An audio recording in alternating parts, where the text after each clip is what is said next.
Oke, shalom teman-teman semuanya. Shalom, shalom. Shalom. Halo, Shalom. Pak Lepri, Pak Tadus, ya, Yuli, Pak Daniel. Shalom, Pak. Shalom. Shalom. Ya, tadi menarik ya pembukaannya dari Pak Lepri ya bahwa tadi mungkin bicara eh, bagaimana sikap kita kalau kita ngalami penderitaan ya, terutama sakit gitu ya, sakit dan eh, serasa kalau sakit itu dunia runtuh gitu. Suatu menjadi seperti sia-sia atau tidak berharga atau wah eh, kok merasa kita malang dan seterusnya. Jadi eh, mungkin ini ya kita harus bisa menang di situ. Kita harus bisa dapat apa benar-benar ke dalam gitu ya bahwa eh, kita harus memandang penderitaan itu seperti apa gitu ya.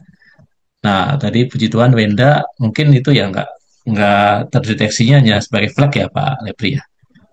Bersyukur ya. Betul, Pak, betul sekali. Ya. Nah, itu pasti melegakan ya.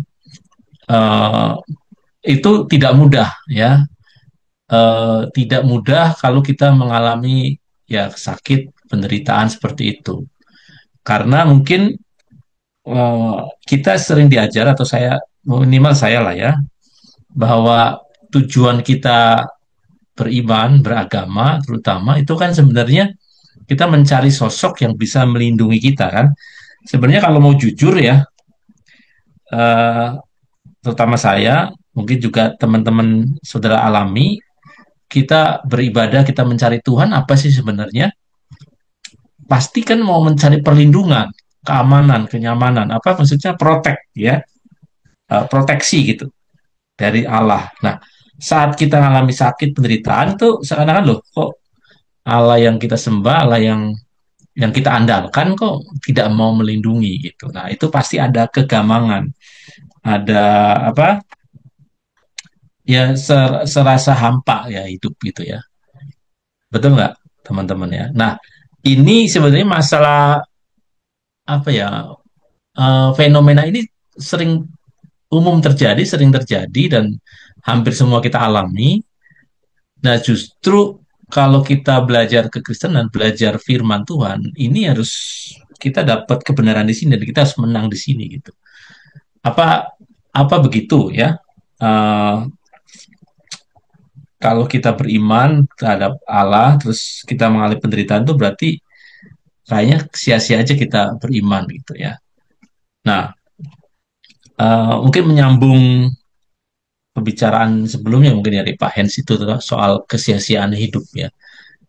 Eh, ada quote mungkin di pengkhotbah ya bahwa eh, orang pengkhotbah yang adalah Salomo sendiri yang punya hikmat luar biasa itu eh, dia gini, memandang hidup kita itu seperti berat dan sia-sia itu kalau terjadi pada orang yang mengalami penderitaan, kegagalan itu mungkin ya wajar aja ya.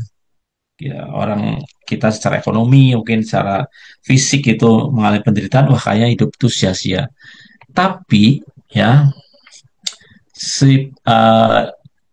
jangan kita mengira bahwa orang yang tidak mengalami itu saat itu ya, tidak mengalami penderitaan atau secara penghidupan itu layak gitu ya, cara penghidupan itu baik ya, Recording in progress.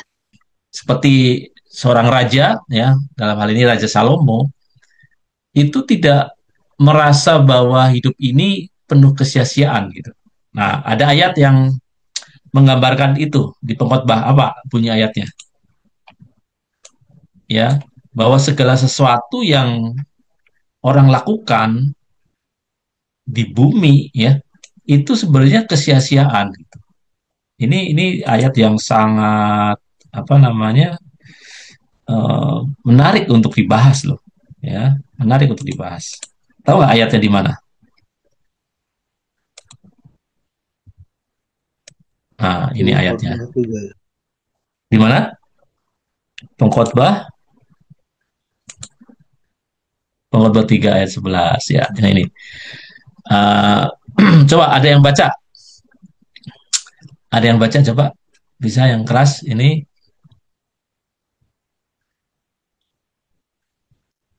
Pengkhotbah 3 ayat 11 ini.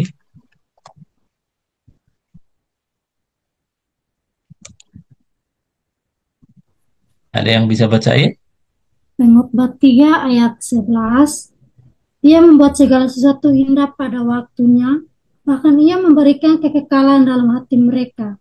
Tetapi manusia tidak dapat menyelami pekerjaan yang dilakukan Allah dari awal sampai akhir. Oke, Pengkhotbah 1:14. Pengkhotbah 1 ayat 14. Pengkhotbah 1 ayat 14. Aku telah melihat segala perbuatan yang dilakukan orang di bawah matahari, tetapi lihatlah segala sesuatu adalah kesia-siaan dan usaha mencari angin. Hmm. Di sini ekstrim sekali ya pengkhotbah ini ya. Eh, ekstrimnya ada dua. Apa yang dikatakan dan siapa yang mengatakan. Ya, apa yang dikatakan bahwa segala yang dilakukan orang di bawah matahari, artinya di bumi selama dia hidup, itu sungguh semuanya sia-sia dan usaha menjaring angin ya. Kalau menjaring angin itu apa? Ya sia-sia kan, nggak ada hasil gitu. Seperti apa namanya rat race ya, apa ada mainan tikus yang itu berputar-putar tuh hamster ya. Lari tapi lari di tempat karena itu dia berlari di dalam roda, nggak kemana-mana, sia-sia gitu. Nah, ekstrim kedua adalah yang mengatakan ini adalah orang yang punya semuanya, gitu. Orang yang punya segala sesuatu. Eh, Raja Salomo itu ya terkenal bukan hanya hikmatnya tapi kekayaannya. Nah, ini yang menarik tuh, ya. Kenapa dia bisa mengatakan ini? Gitu. Ya tentu ini jawaban gampang nih. Ya apa nih jawaban gampangnya? Kenapa pengkhotbah bisa mengatakan itu sia-sia dan bagaimana supaya nggak sia-sia apa yang dilakukan orang. Ini pernah dibahas sebelumnya itu, ya apa yang dilakukan kita, ya even itu hal yang baik pun, ya perbuatan eh, apa namanya bekerja untuk mencari nafkah atau melayani gitu, itu eh, apa bisa juga menjadi kesia-siaan. Gitu. Nah, apa kenapa yang dilakukan manusia itu bisa menjadi sia-sia, ya? Dan mengapa seperti itu dan bagaimana supaya itu tidak menjadi sia-sia? Ada yang mau ini apa namanya sharing ya dari kayaknya yang sebelumnya itu pernah dibahas nih. Bagaimana supaya eh, kita hidup itu tidak merasa sia-sia. Nah, ini terkait dengan perspektif kerajaan Allah ya, hidup dalam kerajaan Allah. Kalau kita benar-benar hidup di dalam kerajaan Allah, kita punya perspektif yang benar, itu eh, kita punya sudut pandang yang benar gitu dan tahu bahwa yang kita lakukan itu tidak akan sia-sia. Ada lain dulu sebelumnya Yandri sudah pernah menjawab nih Yandri. Ada Yandri.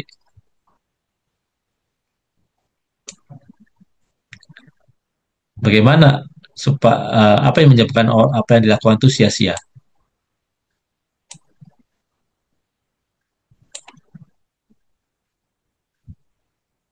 Yandri? Pak, itulah perkara yang di atas, bukan di bumi. Mm-mm. Apa itu konkretnya apa? Pikirkan di atas dan bukan di bumi. Misalnya eh, bahkan perbuatan kita melayani atau bekerja ya, mencari nafkah bekerja ini, kita kan orang-orang bekerja semua. Itu bisa menjadi sia-sia nggak? Ya, dan bagaimana supaya tidak menjadi sia-sia itu?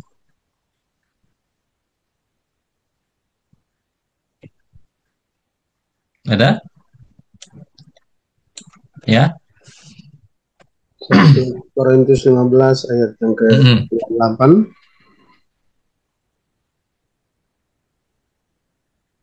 Karena itu saudara-saudaraku yang kekasih, berilah teguh, jangan goyah, dan giatlah selalu dalam pekerjaan Tuhan, sebab kamu tahu bahwa dalam persekutuan dengan Tuhan jerih payahmu tidak sia-sia.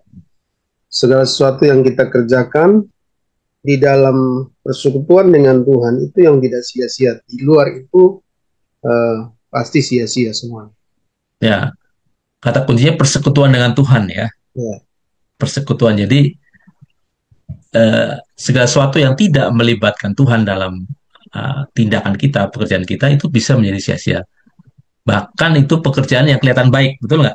Ya, kalau bekerja itu baik nggak? Bekerja, mencari nafkah atau seorang mahasiswa belajar gitu ya.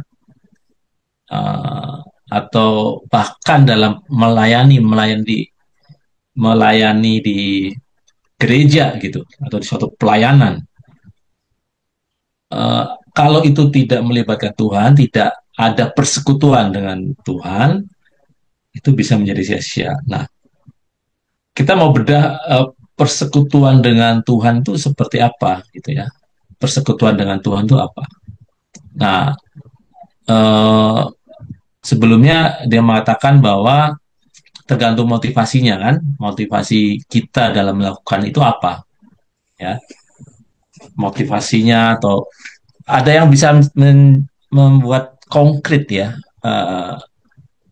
persekutuan dengan Tuhan itu apa konkretnya seperti apa? Nah, itu kita coba bertanya ya. Konkretnya mungkin di 1 Korintus 13 itu. Jadi bahwa segala sesuatu yang kita kerjakan, lakukan apapun, bahkan itu kita sampai punya karunia yang luar biasa pun, kalau itu tidak dalam persekutuan dengan Tuhan, artinya bukan karena kasih kita kepada Allah, itu Paulus bilang itu semuanya kosong, tidak ada nilai. Bahasa lainnya sia-sia. Ya. Jadi kuncinya memang kitab pengkhotbah ini juga ya, kalau semuanya itu tidak dihubungkan dengan Tuhan, ya itu bisa menjadi sia-sia. Nah, jadi yang paling penting yang harus kita pikirkan setiap hari memang Tuhan. Nah, hanya ya kita mau membicarakan tentang Tuhan, mencari Tuhan itu yang benar-benar konkret gitu ya, bukan sesuatu yang ya seharusnya kita memang mencari Tuhan, seharusnya kita ke gereja, melayani dan seterusnya. Enggak ya, itu harus personal banget kita mencari ya, mencari sesuatu. Nah, karena apa? Karena kalau kita hanya apa ya, secara legalistik aja ya, secara apa formalitas gitu ya, nggak akan berdampak gitu ya, termasuk kalau kita mengalami penderitaan, yaitu seperti nggak bunyi gitu ya, karena uh, membicarakan persekutuan dengan Tuhan itu ya bisa menjadi sesuatu yang abstrak. Betul nggak? Ya seperti apa nih? Ya, apakah membangun persekutuan itu harus ke gereja dan seterusnya? Jadi kita mau membicarakan sesuatu yang konkret yang kita tahu bahwa kalau kita melakukan ini atau kita punya kesadaran ini bukan satu kesia-siaan. Ya, ini kita tahu bahwa kita sedang on the track ya, berjalan bersama Tuhan. Ya, dan yang tahu persis itu yang Tuhan inginkan. Jadi tadi ya saya mau kembalikan, kalau kita punya perspektif bahwa yang paling penting itu persekutuan dengan Tuhan, artinya kita mengenal Dia yang Maha Tinggi, yang menciptakan kita, ya, dan tahu kehendaknya, maka apa yang menimpa kita itu menjadi sesuatu yang bisa kita tanggung dan kita tidak merasa itu suatu kesia-siaan atau satu hidup yang menduka citakan gitu ya, yang kita tidak bisa bahagia di situ ya, karena kalau ada mengalami penderitaan ya gimana kita mau bahagia. Nah, ini perspektif kerajaan Allah ya yang diajarkan Tuhan Yesus yang terbalik ya, terbalik dengan apa yang diajarkan dunia ya. Kalau dunia itu ya namanya kita bahagia, kita aman, damai itu ya kalau segala sesuatu terpenuhi ya, segala sesuatu settle gitu. Secara kesehatan, secara ekonomi, secara semua hal ya itu apa namanya harus ya baik dan tidak kekurangan apapun ya.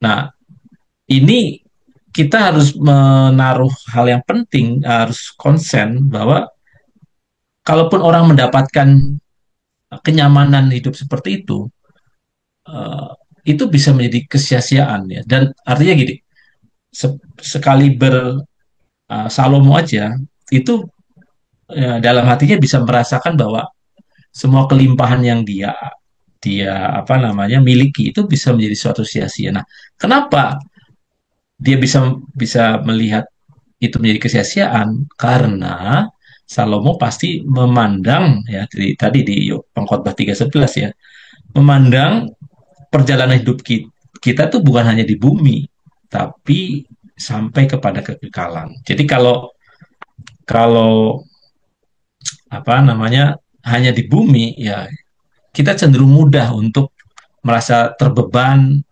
merasa berat, ya apalagi kalau dalam kondisi yang tidak sempurna, yang ada penderitaan, yang ada kekurangan, gitu ya. Nah, jadi harus dibalik bahwa yang paling penting semua, karena kita tidak bisa mengatur segala sesuatu yang terjadi pada kita, adalah kita harus memastikan setiap yang kita alami ada persekutuan dengan Tuhan, ada peran Tuhan, dan kita tahu maunya Tuhan seperti apa. Nah, mengetahui maunya Tuhan itu juga sesuatu yang nggak mudah. Ya, itu harus diakui. Tidak ada cara mudah, ya, cara mudah untuk mengetahui kehendak Tuhan. Ya, di Roma 2 jelas ya bahwa eh, kita dalam hidup itu harus mengupayakan kita mendisiplinkan diri untuk kita belajar mengetahui kehendak Tuhan apa yang baik, yang berkenan, dan yang sempurna.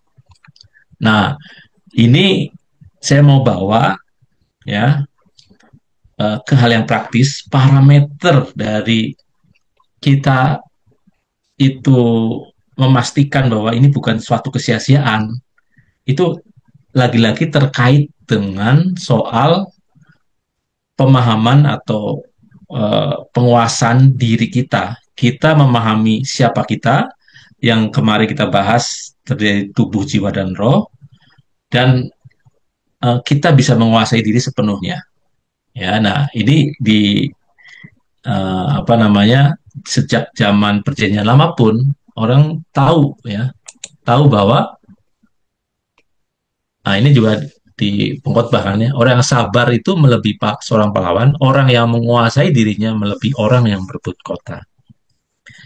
Jadi ya kalau dari perspektif saya ya segala sesuatu yang kita kerjakan itu tidak akan menjadi sia-sia kalau yang kita kerjakan itu dalam konteks kita mengalami peningkatan dalam penguasaan diri, ya, menguasai diri kita. Nah ini PR setiap hari karena tidak mudah menguasai diri sendiri, even atau bahkan kalaupun kita tahu kebenaran, ya. Jadi kita mau belajar di Zoom ini tidak cukup untuk tahu, ya, hafal ayat firman Tuhan, tapi kita punya kemampuan mempraktekkan firman itu bekerja dalam hidup kita. Jadi ukuran yang sekarang ini ya, saya mau pakai setiap hari, apakah saya makin menguasai diri saya? Ya. Apakah setiap hari saya menjadi orang yang sabar? Ya. Nah, ini sabar juga ternyata itu kualitas yang harus kita miliki ya. Sabar dalam perspektif Allah. Ya. Sabar bukan sabar itu pasrah, apa namanya nggak melakukan apa-apa. Ya. Sabar dalam konteks ini kita bertahan dalam skenario Allah yang mungkin terasa lama. Kita bertahan di situ. Kita bertahan punya visi ke depan. Kita bertahan punya iman, punya keyakinan, punya tujuan yang kita mau capai adalah status kita di dalam kekekalan. Kesabaran harus punya definisi seperti itu, ya. Kita disebut sabar dalam konteks saya, dalam pengertian saya, itu hanya kalau kita punya perspektif jangka panjang, kekekalan yang kita bersedia tetap berjalan dalam skenario itu, ya. Nah, justru kalau kita mau pakai apa yang menimpa kita, ya, sesuatu yang tidak mengenakan, yang penuh penderitaan, itu justru apa situasi yang kondusif atau situasi yang menyuburkan, ya, kesempatan buat kita untuk membentuk diri kita, untuk belajar menguasai diri. Ya, kalau segala sesuatu berjalan baik, ya, everything is well, uh, tidak ada yang masalah gitu, ya, kita sehat, ekonomi cukup dan seterusnya, ya, kita mudah saja untuk tenang, sabar gitu ya. Tapi kalau kondisi itu tidak berjalan seperti yang kita harapkan, itu pasti nggak mudah. Nah, justru situasi ini yang nggak mudah itu kita belajar mengenal, ya, diri kita, respon-respon dalam diri kita. Ya, responnya apa nih? Ya,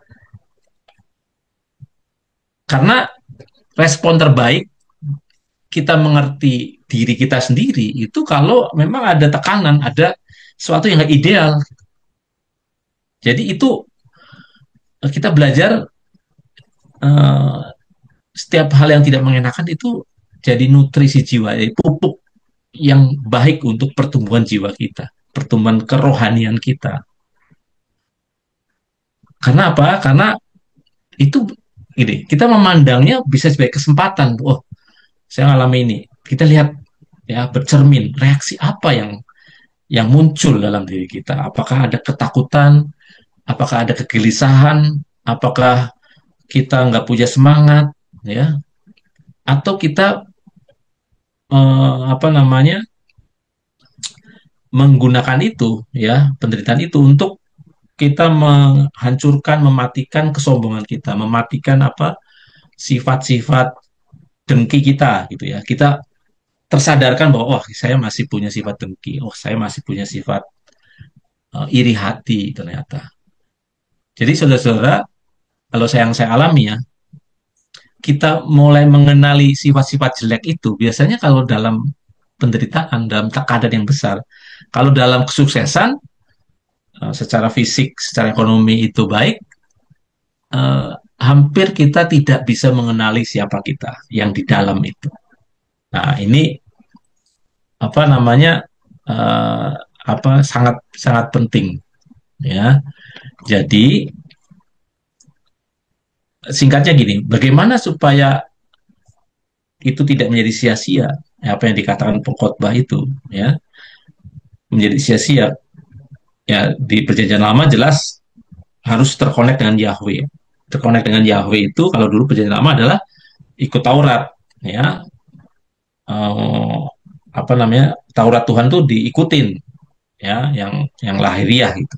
Tapi kalau kita masuk dalam perjanjian baru tadi yang dikatakan Pak Tadus, harus punya persekutuan, keintiman dengan Allah.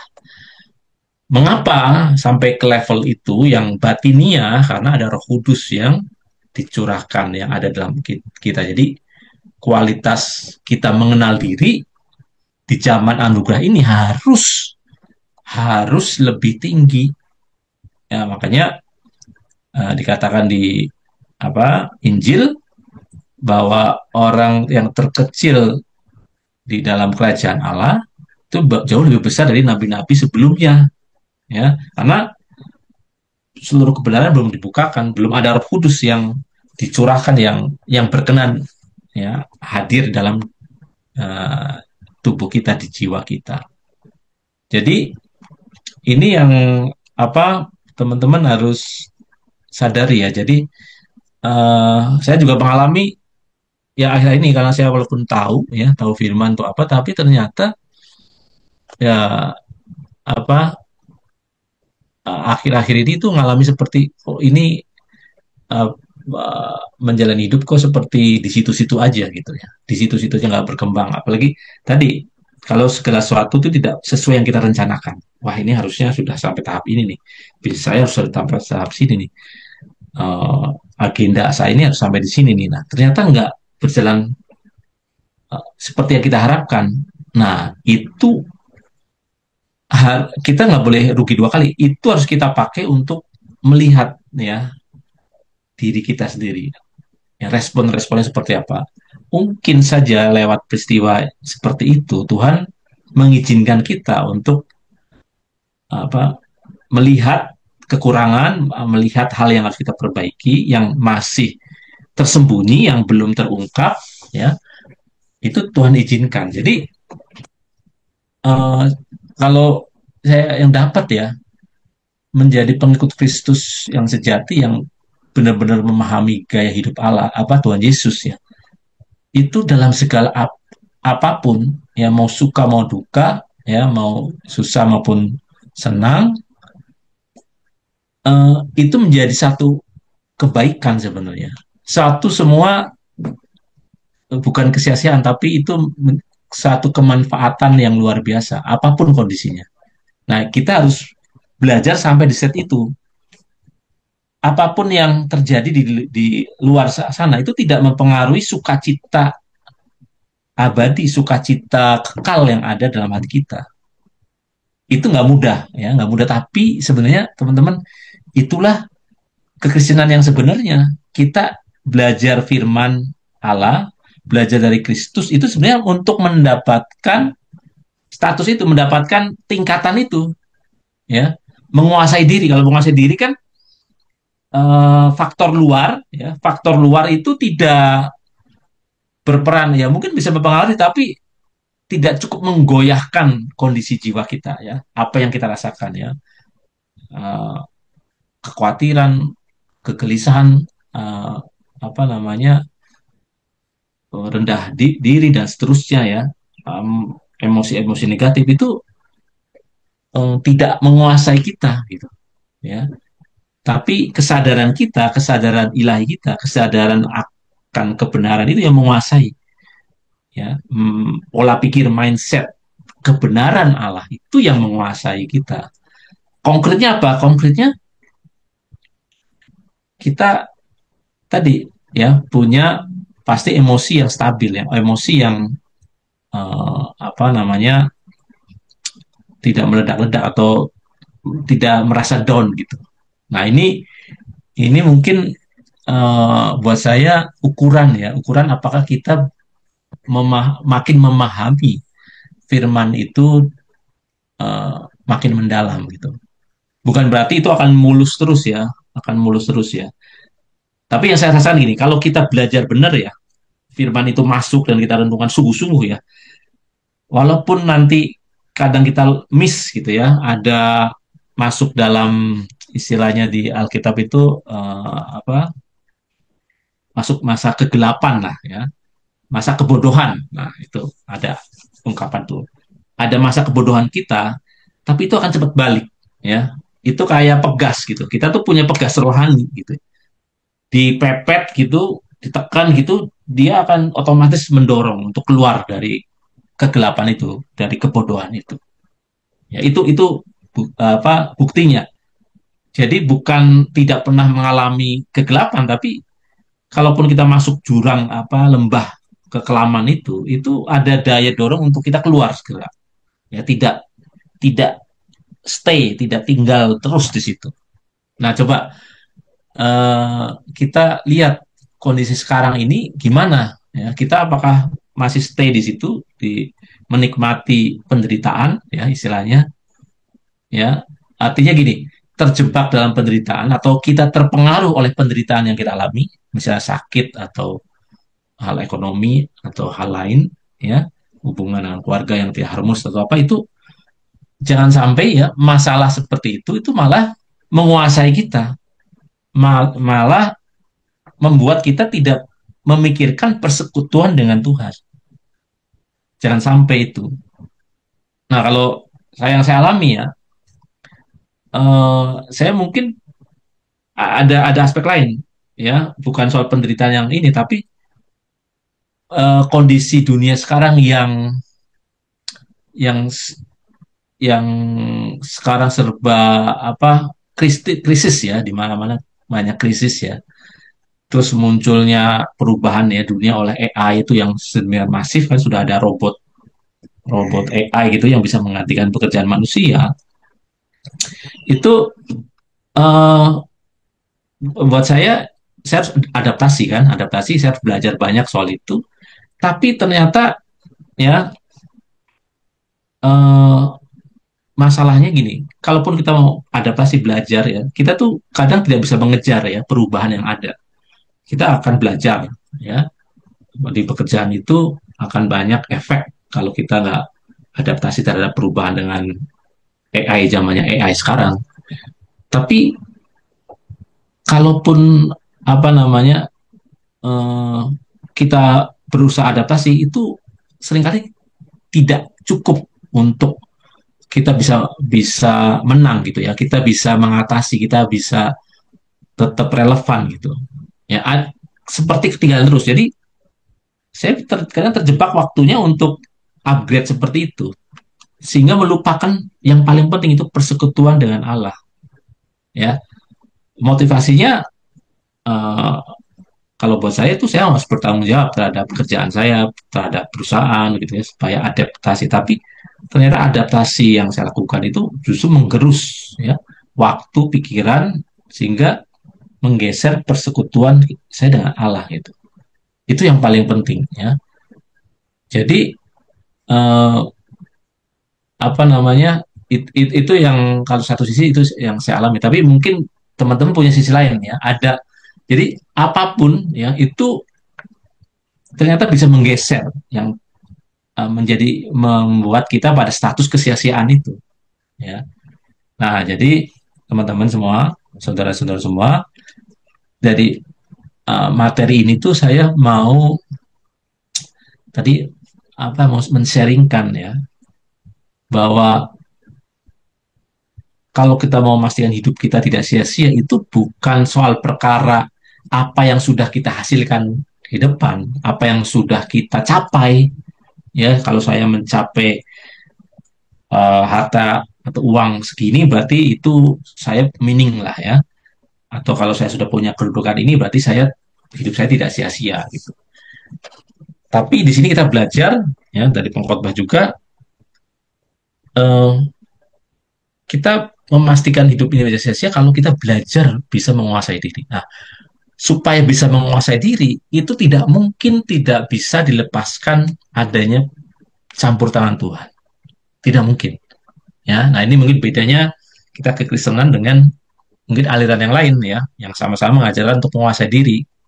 Kalau kita menguasai diri, benar-benar kita bisa menguasai diri kita itu kalau melibatkan Tuhan. Karena apa? Karena Tuhan yang tahu ya siapa kita, komposisi kita. Ya. Nah kemarin kan kita belajar di sini. Nah ini maksud saya kita kemarin belajar eh, apa di dalam diri kita, roh, tubuh, jiwa kita nih, ya, struktur struktur yang eh, membentuk kita, paham mekanisme yang terjadi, tujuannya adalah supaya kita bisa menguasai diri ya. Kita punya kesadaran ilahi yang bisa menguasai tubuh, jiwa, dan roh. Sehingga komponen ini itu bisa sejalan selaras dengan kehendak Tuhan. Ya, jadi eh, apa? Mungkin dari sekarang kita sama-sama belajar apapun yang terjadi yang dikerjakan yang kita alami ya.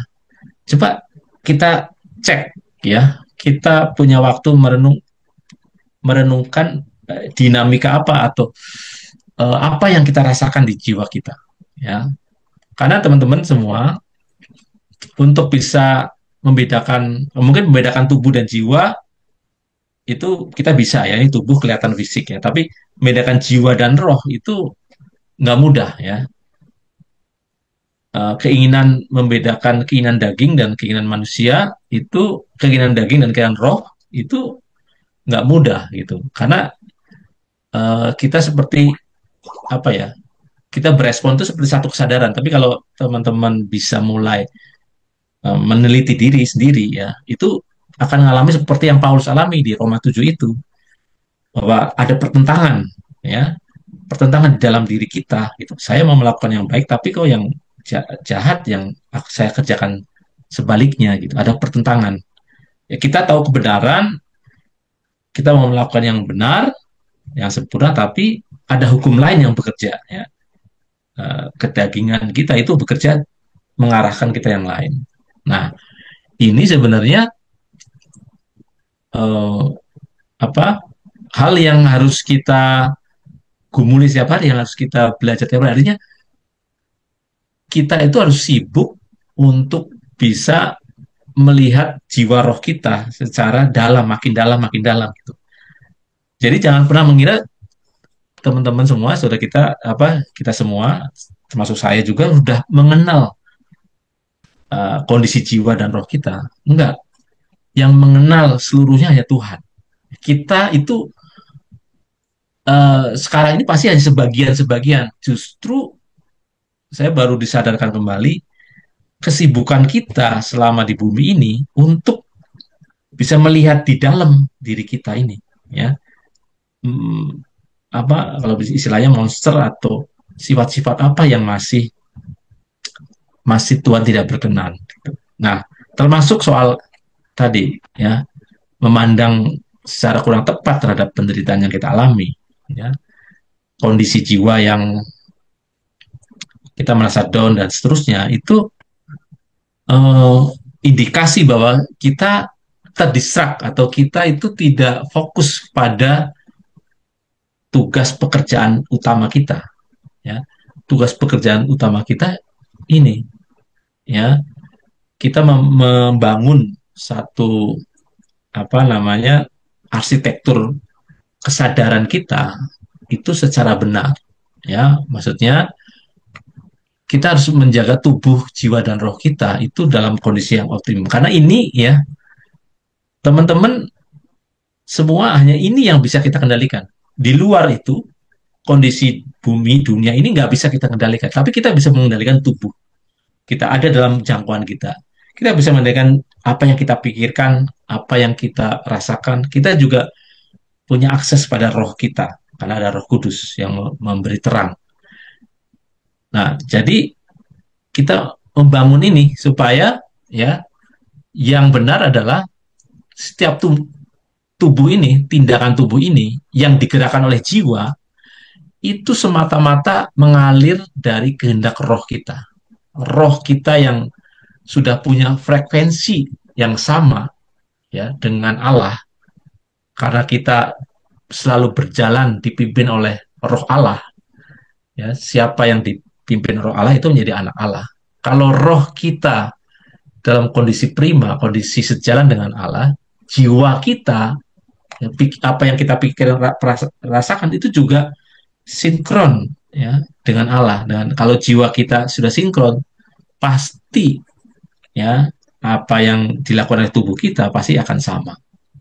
Nah, untuk merubah di sini, saudara, roh ini sudah ada usaha, ya, dari kiri ke kanan, ya, untuk mencapai kesempurnaan di sini, ya, kita harus memasukkan firman dari tubuh kita. Tentu saja kita memasukkan kebenaran, firman kebenaran itu dari tubuh, lewat mata, lewat telinga, ya. Ada input. Ini yang harus kita jaga, ya. Filter di sini. Nggak sembarangan kita lihat, tidak sembarangan apa yang kita dengar. Karena ini nggak mudah, ya. Karena ini yang masuk akan mempengaruhi jiwa. Nah, jiwa kalau terus-menerus terkontaminasi, ya, ini kan sebagai gerbang, ya, gerbang dari roh kita, itu akan mempengaruhi roh secara permanen. Ini bahaya nih kalau ini sudah sampai di level tertentu nggak bisa berubah, itu akan kekal. Nah, ini yang ayat firman Tuhan mengatakan bahwa roh yang ada di dalam kita itu diingini Tuhan dengan cemburu karena roh kita berasal dari Allah.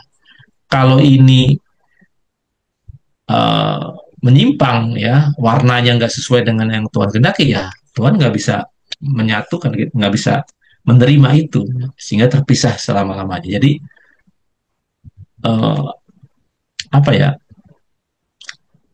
Ini PR kita setiap hari ya. Kita benar-benar tahu nggak ya seperti ini. Nah, kita belajar dari perjanjian lama sebenarnya teman-teman, saudara semua, supaya lebih mudah, lebih konkret ya, karena kalau kita di perjanjian lama itu kan fisik ya, fisik. Nah, eh, pergumulan ini sebenarnya apa?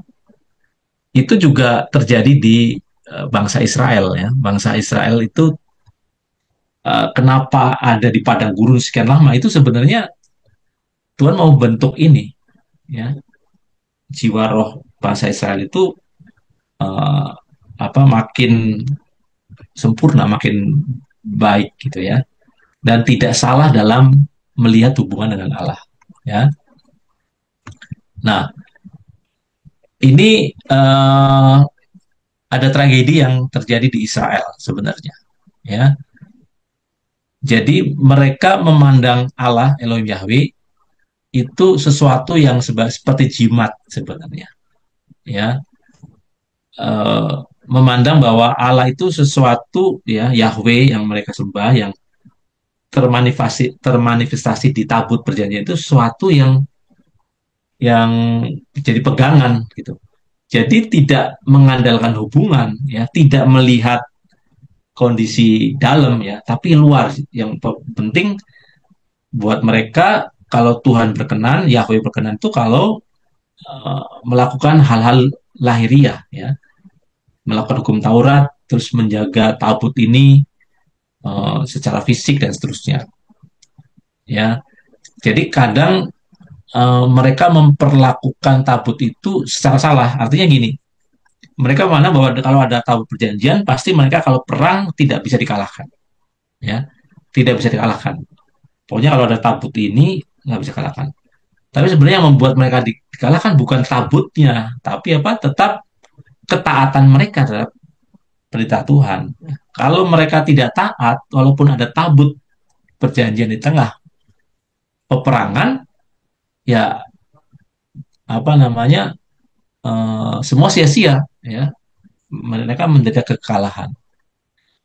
Jadi tabut perjanjian itu memang simbol kehadiran Tuhan, tapi kalau umatnya tidak kudus, umatnya tidak taat pada perintah Allah, menyimpang, tidak akan bisa menjadi wadah hadirat Allah. Ya, jadi kalau di Israel itu ada istilahnya ikabot, ya, kalian tuh hilangnya kemuliaan karena seakan-akan tuh tabut perjanjian itu nggak nggak berkuasa gitu. Ya, bahkan ada di tengah, bisa apa, dirampas oleh bangsa-bangsa lain. Nah, ini apa yang kita harus belajar ya, bahwa dari dulu, dari perjanjian lama sebenarnya fokus Allah ya, fokus Allah itu batiniah gitu, batiniah yang diincar tuh batinnya yang di dalamnya ya. Nah, tapi itu perjalanan karena manusia tidak langsung bisa mengerti itu ya. Nah, makanya Tuhan lewat bangsa Israel mau mengajarkan ya bagaimana seharusnya umatku itu berinteraksi dengan Dia. Nah, bersyukur bahwa kedatangan Tuhan Yesus itu akhirnya menggenapi ya rencana Allah yang sebenarnya, ya menyempurnakan ya rencana Allah yang sudah dimulai sejak Adam jatuh dalam dosa. Jadi apa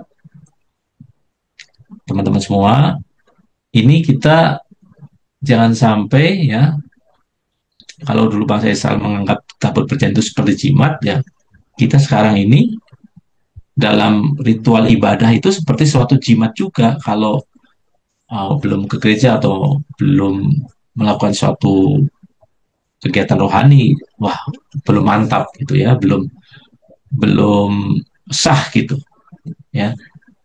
Jadi kalau kita fokus bahwa yang kita alami, yang kita kerjakan itu adalah kesempatan kita, ya, kesempatan kita untuk mengenal diri.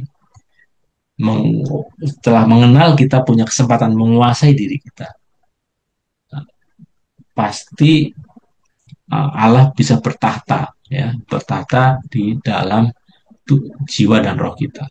Ya.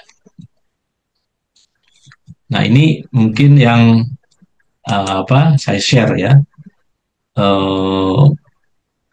Kemarin sebelumnya kan judulnya arsitektur kuasa ilahi. Jadi saya tertarik untuk belajar bahwa bagaimana ya kuasa ilahi, kuasa Allah itu bekerja, ya. Ternyata kuasa ilahi itu bekerja seperti dulu zaman Israel itu eh, apa syaratnya adalah keselarasan dengan hati Allah, dengan kehendak Allah. Ya, ibaratnya gini, kalau orang dulu percayakan okultisme, ya, ada jimat, ya, mungkin orang-orang tua kita atau kita dengar cerita bahwa ada orang yang punya kesaktian kan, ilmu kebal atau ilmu lari secepat kilat atau pokoknya ada kesaktian, itu biasanya punya jimat. Nah, setiap jimat yang mereka miliki, ya, itu pasti punya pantangan, betul nggak? Ada pantangannya, ya. Ada orang yang punya ilmu kebal itu dibacok, dia apa nggak apa-apa gitu. Tapi sebenarnya dia ada punya pantangan. Nah, kalau pantangan ini dilanggar, ya, itu hilang kekuatannya. Itu sama seperti Samson, ya. Samson apa? Rahasia kekuatannya ada di mana? Ya, di rambutnya kan, rambutnya nggak boleh dipotong, ya. Itu seperti itu. Jadi ada syaratnya.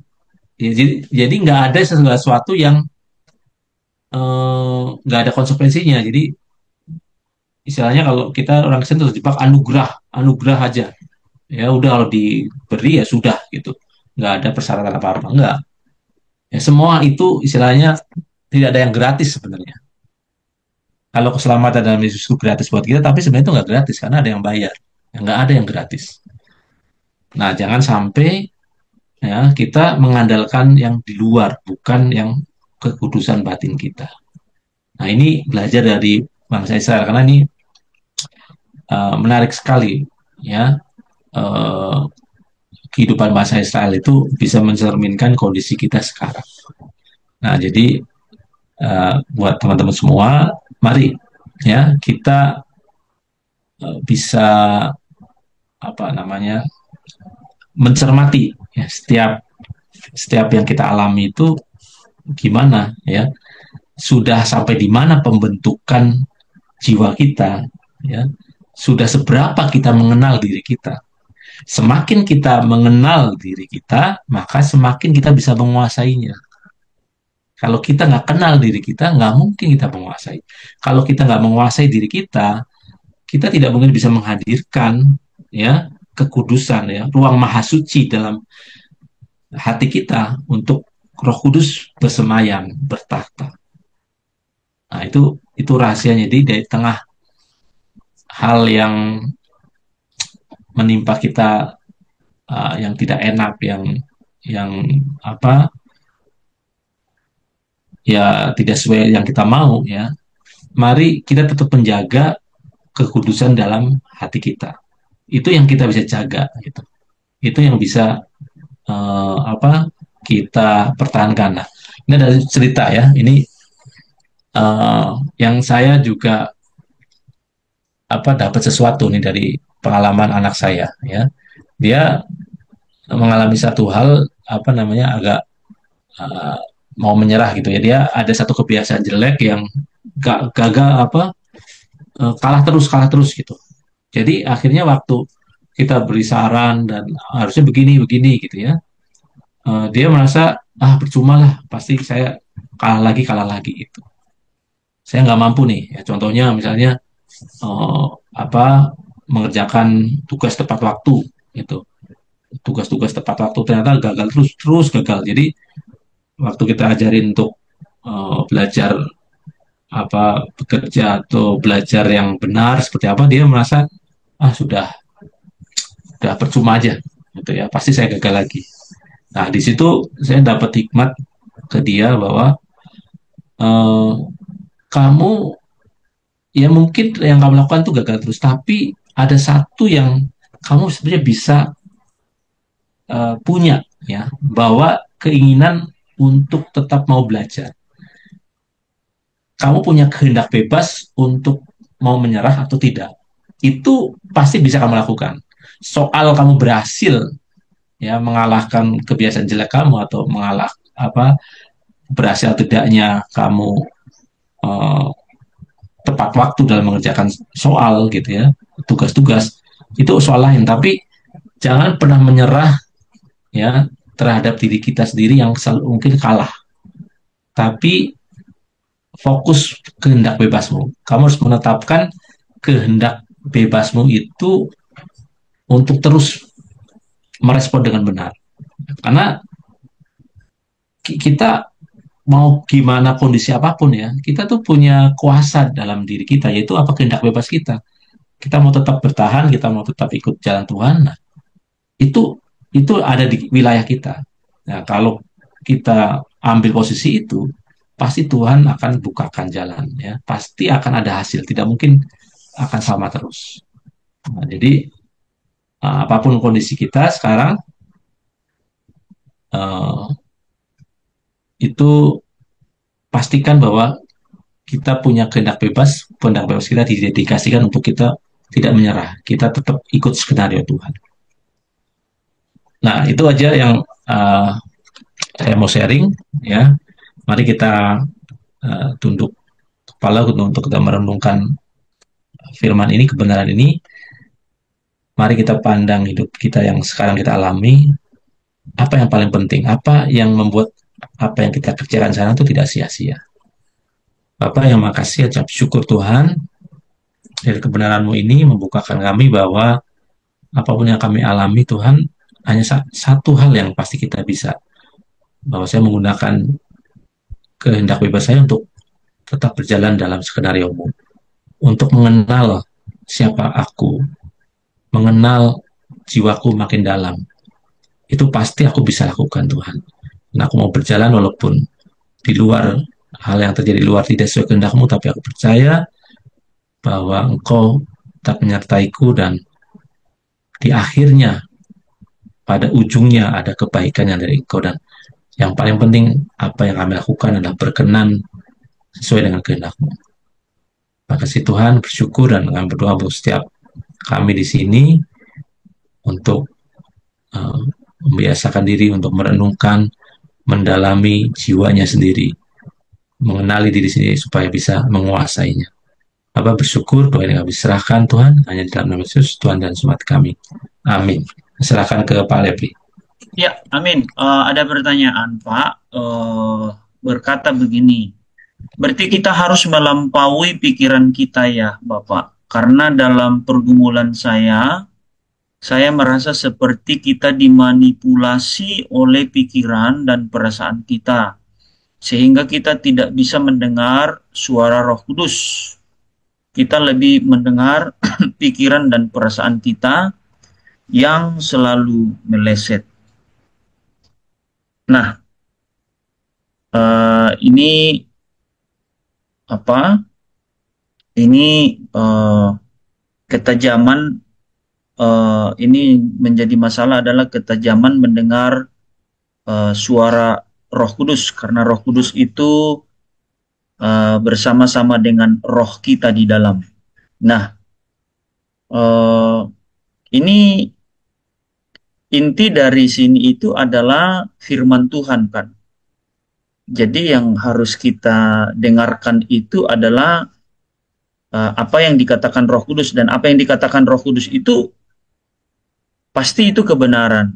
Kebenaran yang berasal dari firman Tuhan. Dikatakan iman timbul dari pendengaran akan firman Kristus. Lalu sudah sebanyak apa firman Tuhan yang sudah kita dengar dan kita tanamkan di dalam hati dan pikiran kita. Karena firman itu sendirilah yang akan menguduskan hati dan pikiran kita sehingga apa yang sebelumnya di dalam hati dan pikiran itu dibaharui oleh firman yang kita dengar dan kita baca. Terlebih yang kita jauh lebih daripada itu kita renungkan, sehingga itu yang menjadi fondasi kembali, menjadi bangunan dasar di dalam hati dan pikiran kita. Lalu Roh Kuduslah yang mengingatkan firman itu di dalam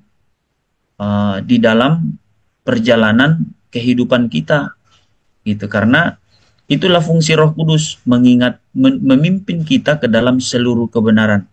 Jadi setiap firman yang kita dengar dan kita renungkan dan kita simpan di dalam hati kita, itulah yang menjadi pembedah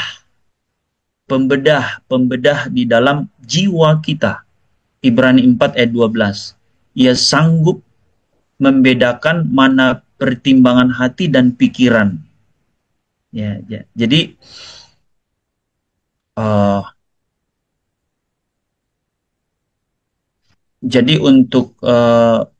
jadi dikatakan bahwa kan kita punya otoritas, ya kan? Nah, otoritas itu lahir dari kekuatan